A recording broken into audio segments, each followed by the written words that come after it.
Yeah? Yeah. Pneuma, Breath of Life on Xbox One. A game you've seen? No, Not at all? nothing. I've seen the name. I thought it was something to do with tyres. What, from Spaced? What? Tires respect, don't worry about it. Yeah, Pneuma, Breath of Life. This is a bit of a strange one because I played the Xbox One version, and this is clearly a game that was constructed around Oculus Rift support. For the moment, it's a console exclusive, is what they're calling it on Xbox One, which means that I'm sure when it arrives on PS4, if the what is it called, Morpheus, the VR, if that's out, then you know they'll go hand in hand. But it is out on PC now too. They weren't clear on a release date, but it's come out on the same day on PC, and that has Oculus Rift support. So I have to say that playing the Xbox One version was strange. It was kind of like watching a movie that was shot in 3D in 2D. Right. So there are puzzles that kind of demand that you're awestruck by the world and like really keen to investigate it, which is just some moments of it are kind of tantamount to seeing bits in 3D movies where everyone stops and goes, "Oh, look at the flying sparkly things," and you're watching it on your TV, just like, yeah, that's amazing, awe-inspiring. It's a first-person puzzle game where you either play as some kind of god or a deceased person who thinks that they're a god. That was my take anyway. I think it's meant to be just read as you're this god, and you glide around this really good-looking world, and it really is a nice-looking game. It's created using Unreal Engine 4, and it's almost everything in the first half of the game, at least, is either brass or glistening white plaster. So a lot of the time it feels like you're walking around like a pristine replica of an old Roman fortress or something. And yeah, you're exploring it at the same time as solving these environmental conundrums. And the main issue with the game, and I said this in my review, is that it feels like you're running around after a bunch of hyperactive children a lot of the time because the puzzles are so varied.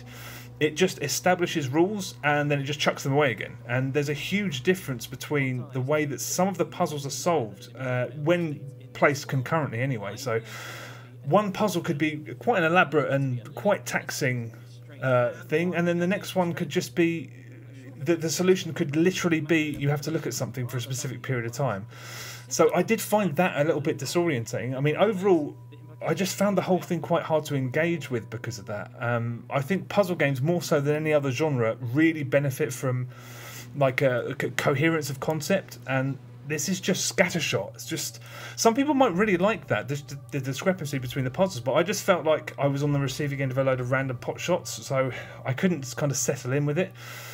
And also the whole thing is soundtracked by this very chipper philosophical monologue, which, if you don't actually get stuck in the game, it does not stop the whole way through. And it's occasionally amusing.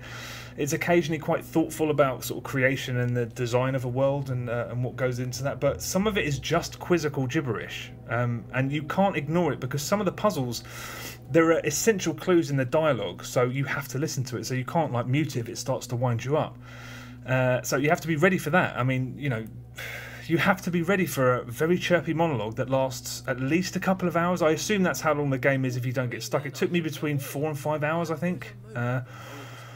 But yeah, I didn't mind the constant talking, but I played some sections of it with my girlfriend in the room, and every time I glanced over at her, her arms were folded and her eyebrows were like almost touching the ceiling. So it's something that may wind some people up.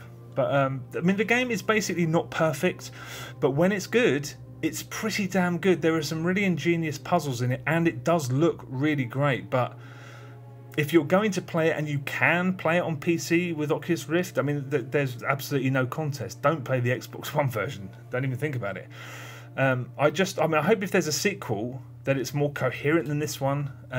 But I mean, this isn't a bad game at all. It's just quite unfocused and seems to promise more than it ever delivers. But if you've seen footage of it and you like the look of it, have a look. I think it's definitely worth a look, at least.